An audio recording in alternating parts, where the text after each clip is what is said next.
you and Lucilla. The other panelists have all taken their seats. The students, too. Can we really trust this plan of hers? Anyway, I'm leaving the speech to you. Then we'll face it together. See you later, Professor.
President Lucilla, I am Cameron, Permanent Secretary of the Space Trek Collective Board. By appointment of the board, and on behalf of the Investors Conference, I hereby convene this second special inquiry concerning the synchronous program of Star Trek. Pursuant to Article 12 of the Space Trek Collective Charter, President Lucilla, you may now raise any procedural objections regarding the attendees, the agenda, or the draft of this session. I would like to know the national composition of this review panel, Ms. Cameron.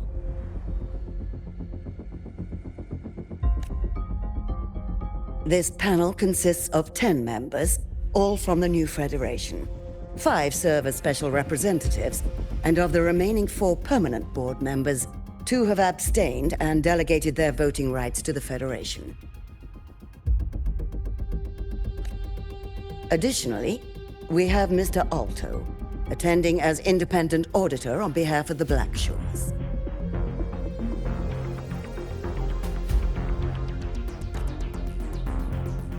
Then, Ms. Cameron, I believe the current composition of this panel fails to comply with charter regulations governing review committees.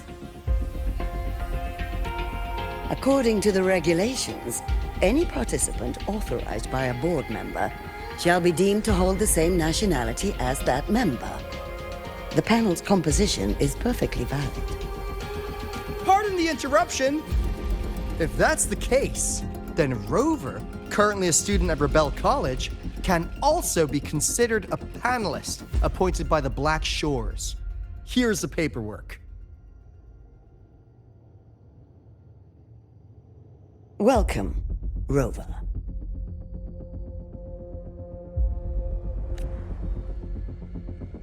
I have no further questions, Ms. Cameron.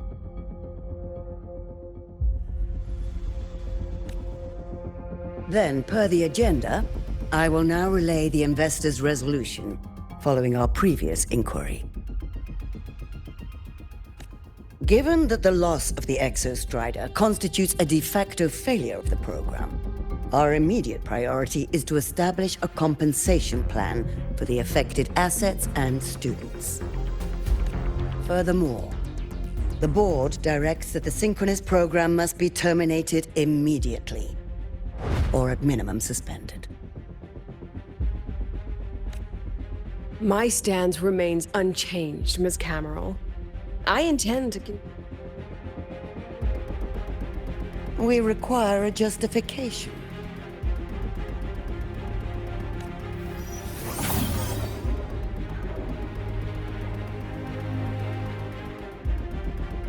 Panelists, this is a theoretical prototype for a shield designed to counter retroact rain, created by one of our synchronists. This prototype significantly accelerated the development of Jinzhou's own defenses. It saved countless lives during the war against the Threnodian Overthrax. And yet, the material used in this prototype was originally nothing more than discarded scrap from one of the engineering department's It was only because its designer was a synchronist, educated in engineering, void matter, and even meteorology, that this material found a second life. You seem to be arguing for the superiority of general education for the Synchronists, President Lucilla. However, general education isn't even included in the program's white paper. I fail to see a link between that and advancing the Synchronist program. The shield is an impressive surprise, but given the cost of gambling on such a slim probability, the cost-effectiveness is simply too low.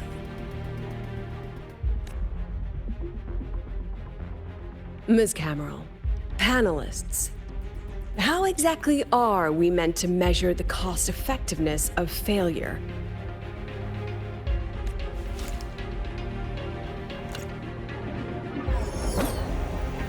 As you can see, this shattered component comes from a failed experiment.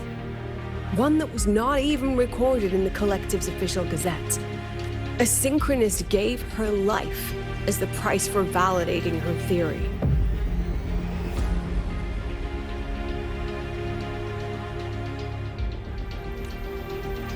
"15 months later, this very component became the final piece for the construction of the Star Ward Riseway, the bridge between Lahairoy's Earth and the sky.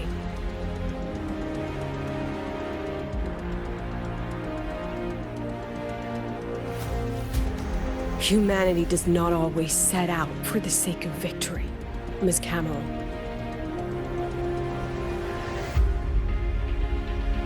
Our synchronists know from the day they enroll. No one knows when the Exostrider will awaken, and the odds that they'll be the one to pilot it are slim.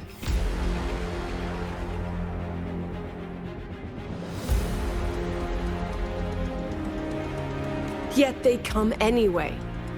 They march toward likely failure from the very start.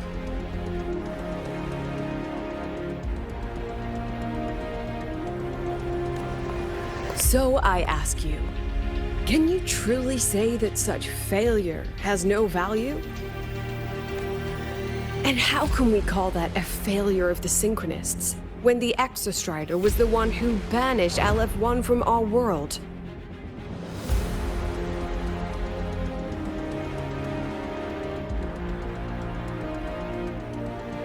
Secretary Camero, the Black Shores representative requests the floor. Proceed. On the subject of unforeseen benefits from the program, we find ourselves in agreement with President Lucilla.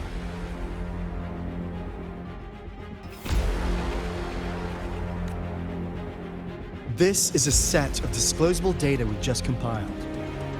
Significant proportion of current Black Shore members came from Star Torch Academy. These bloom bearers demonstrate exceptional capability, talent, and resolve, traits most prominent among the Synchronists.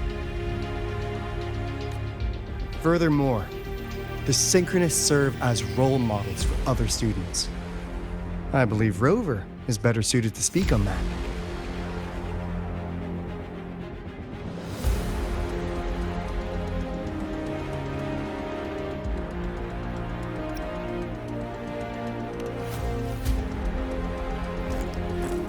The Synchronist program is a search for a way out for our civilization. When we believed the Exostrider was the only route, then those fit to pilot it were the Synchronists. Now that the Exostrider is no longer a viable option, the ones fit to search for a new way out are still our Synchronists.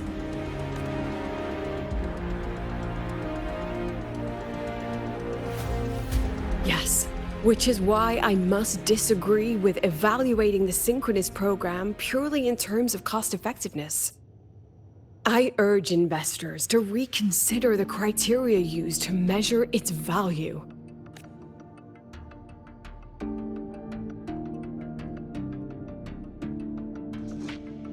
We require a discussion. This session is adjourned for 5 minutes.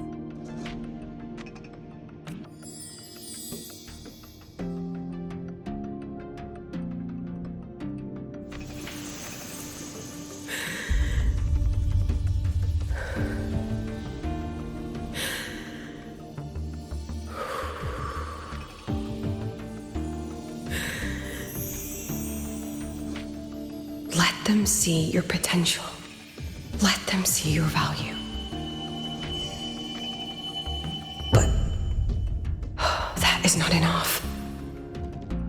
President Lucilla, following the review panel's deliberation, we fully recognize the potential value of the Synchronists as an independent academic division, as well as their role model effect.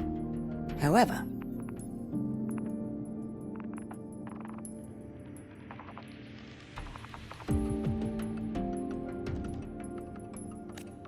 as Rover stated, only those fit to shoulder the burden of finding a new way out deserve the title Synchronist.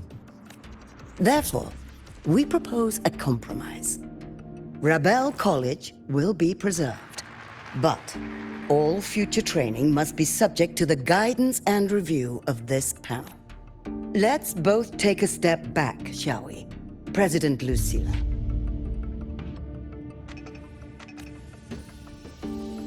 This is it. The final fight, Lucilla. Take a deep breath. Keep your composure. And remember.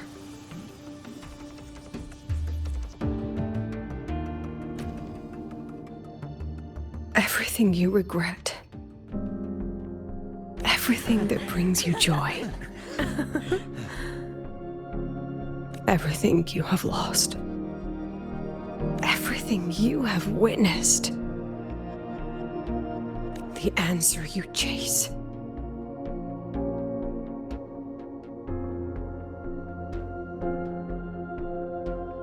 The treasure you give everything to protect.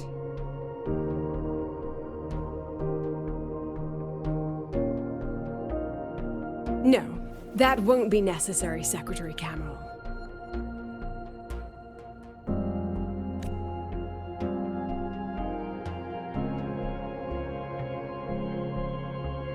The Synchronists of today, they remain the closest thing this world has to a way out for our civilization. After our confrontation with Aleph 1, we recovered this audio recording from the interstellar probe Farwatcher.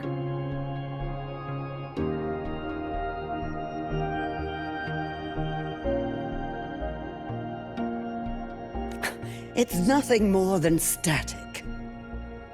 Even so, it is the only legacy the pioneers of Solaris have left us. We are not alone, Secretary Cameron.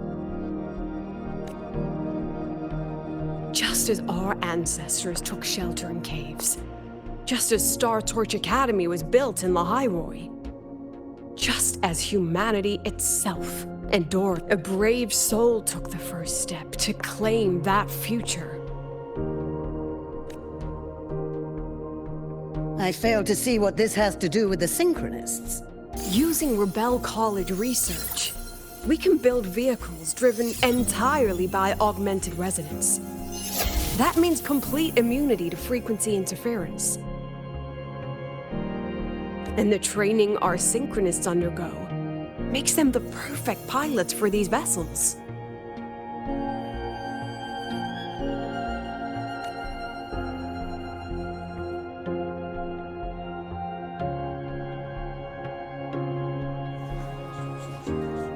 But the Strider Gate has been sealed. Not to mention, whatever lies beyond can hardly be called a route.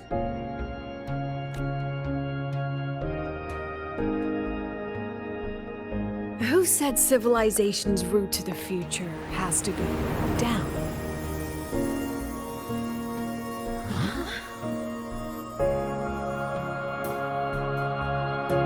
The stars.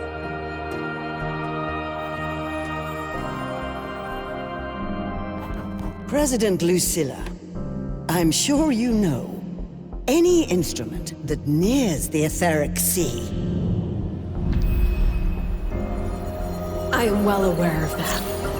However, by relying on augmented resonance effects, the Academy can overcome that barrier. And if it fails, the cockpit becomes a coffin.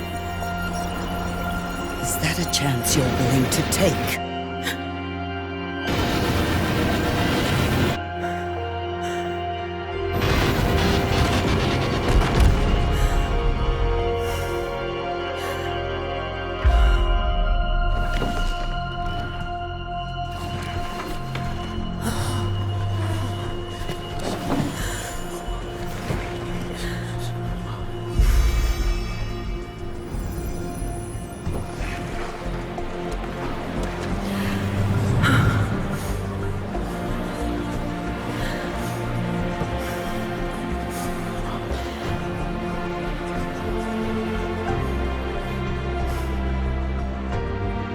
This is our decision.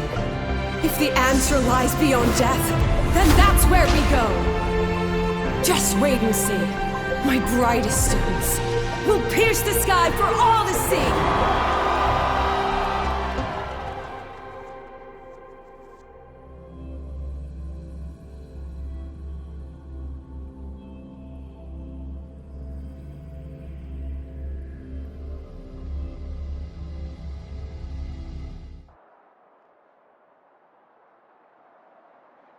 The car will be here soon. I could take it from here. Thanks for everything, Alto. Really. You! It was a Rover. Can you pass a message to the president for me? After a speech like that, the outcome doesn't matter half as much. Anyway, chillax. Well, catch you at the Black Shore. Yeah.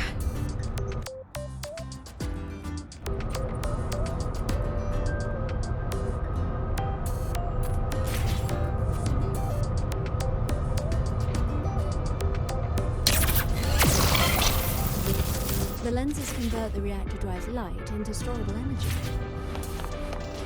I can give you a ride to the training grounds today, but stay away from my seat.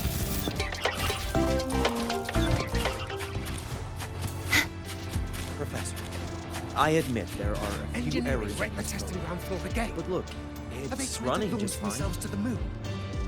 At least no one was